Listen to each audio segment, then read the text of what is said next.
No F1 make Dan and Fernando go crazy. No F1 make Dan and Fernando go crazy.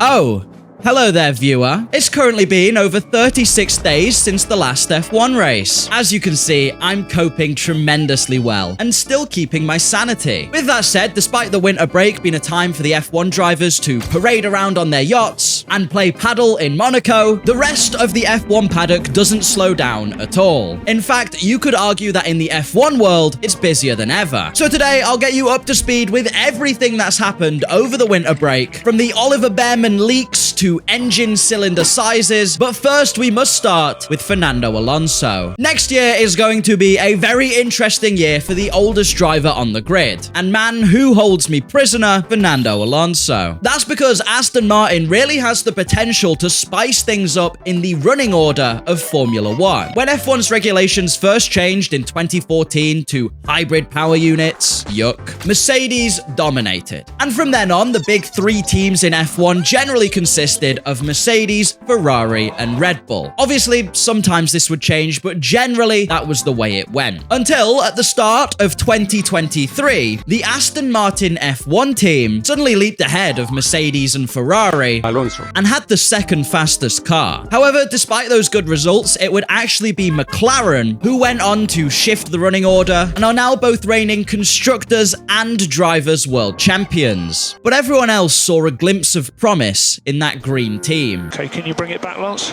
no, Sadly for us Alonso fans and the 7 Lance Stroll fans, Aston Martin started taking the inspiration from their cars from this partnership they did with JCB and left us with very little delivered on that promise. That's not to say exciting things weren't happening though, with team owner Lawrence Stroll using his mountains of money to buy the best car designer in the world, one of the best engine men in the world, and steal basically every top person from every other team. Going into 2026, Aston Martin looks like a real contender. I mean, all you have to do is take a look at how big their compound has gotten now. This is where the winter break news comes in. At the start of the break, we heard that Honda, Aston Martin's engine supplier, was on track to have one of the best engines for 2026. Alonso's third WDC was on the cards. He'd be driving an Adrian Newey designed car, famed for their speed and incredible aerodynamics. He'd actually have a good Honda engine, unlike the last time he drove a Honda-powered F1 car. The engine was going much slower than before. Was Fernando about to be back at the top?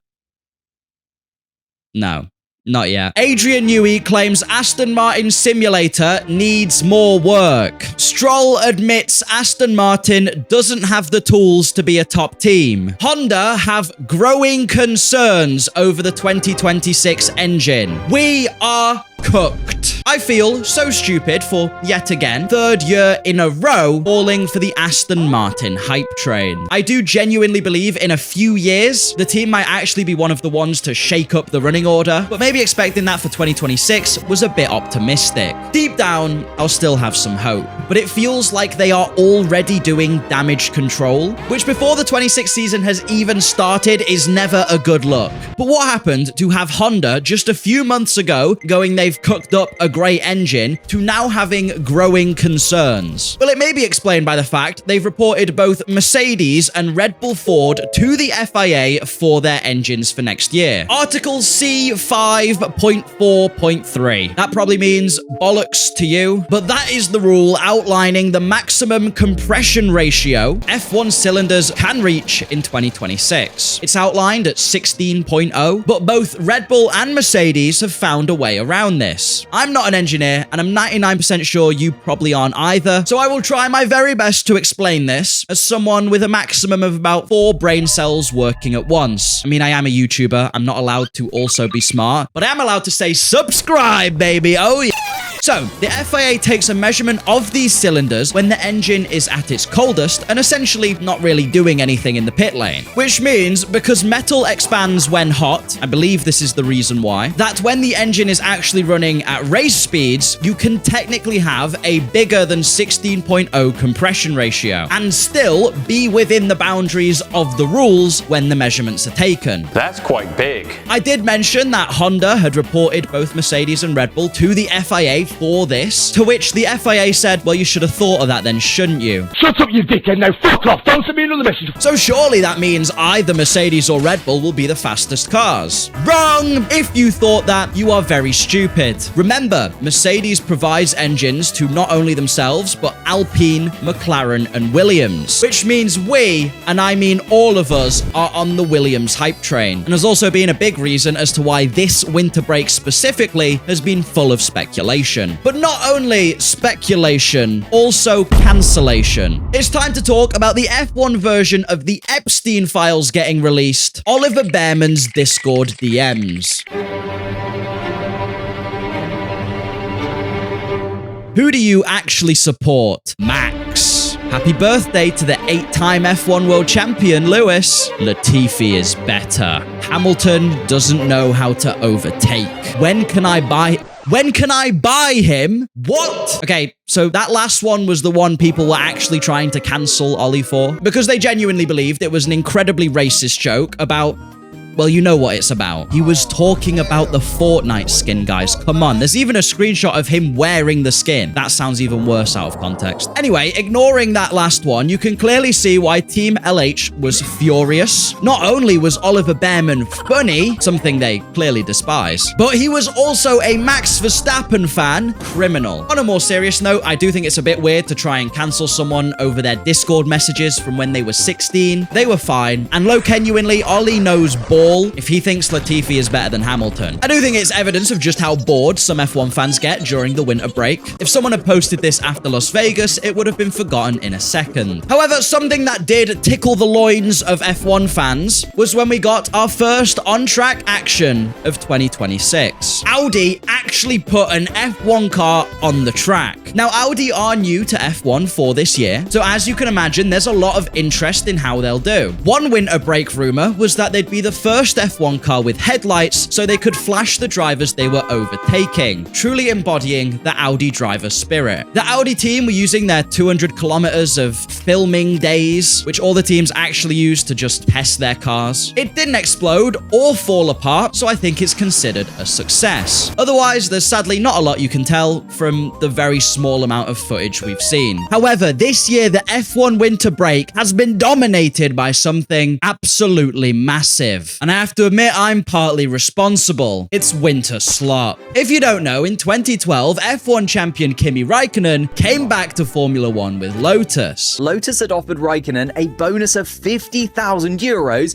for every world championship point that he scored for the team. Clearly, the Lotus team didn't think they were going to do very well. Anyway, at the end of the contract, Kimi Raikkonen had won races. So with 2 rounds still to run in 2013 and a €19.5 million bill hanging over their heads, the Lotus team was pushed to the brink of bankruptcy and still haven't paid him in full. Where is the money? Okay, cool story, bro. What's this got to do with F1 winter break? Well, you see, every year, F1 news, media, YouTubers, they run out of stories. They run out of things to post. And so they repost this Kimi Raikkonen story just to fill the gaps. Last year, I made a little joke calling it winter slop. And you know, a few people used that joke and commented it on people's posts. This year, I did the same thing, and everyone, and I mean like everyone, not only began commenting when they saw winter slop, but also started making their own winter slop. To the point where, despite all of this exciting news about 2026 and having Oliver Epstein over here, I genuinely think winter slop, the Kimi Raikkonen story, has been the biggest story of the off-season. I mean, look at this spike on Google Trends. So again, I apologize for my contribution to winter slop. I don't think you're gonna care because I'm about to make everyone even more upset. It's time to talk about that damn Ferrari team. Next year is our year. It may as well be the slogan for the Scuderia Ferrari Formula One team. You may have noticed I've spoken a bit about every single other team, apart from Cadillac. Spoiler alert, they're going to be last. But what is going on at Ferrari? Maranello always keeps its lips sealed tightly shut, so we're never 100% sure when it comes to how they're doing. We heard that their engine was looking worse than whatever Renault had mashed together for 2026 before that whole project was ended, but other people do have some hopes, thinking Ferrari could put something good together under the new engine formula. What is worrying is that most of the rumors surrounding the team are talking about how both drivers are either on the verge of quitting or being being fired. Charles Leclerc, a man who, despite being a multi-millionaire, I would argue deserves to be paid even more for what Ferrari have put him through. Is he finally at his wit's end with the team? And as the rumors have it, if Ferrari don't do something good for 2026, Leclerc could be off to Aston Martin or even McLaren for 2027. Meanwhile, 15-time champion Lewis Hamilton is having to do the opposite. He needs to show Ferrari that his ludicrously large salary is actually still worth paying. No. Considering last year his goals seem to be trying to get more Q1 exits than Lance Stroll. Hamilton has been in a bit of a slump all of 2025 and arguably even before then. But with the new regulations, Team LH still have some hope that he's not entirely like my dishes, washed. The main rumors surrounding Hamilton are whether he'll gracefully retire at the end of 2026 or be dropped mid-season for Ollie Bearman, which would be really ironic considering the Discord slander we saw from Bearman earlier this year. With that said, if you are watching this video midway through 2026, I'm sure it's aged like milk in the Sahara Desert, but you should subscribe anyway. It helps make me smile. Genuinely, a big thank you to my channel members. Some of them have been supporting me for nearly a year now, which is crazy. I really do appreciate it. I hope you have a lovely rest of your day. Good luck, everyone, for 2026, and goodbye!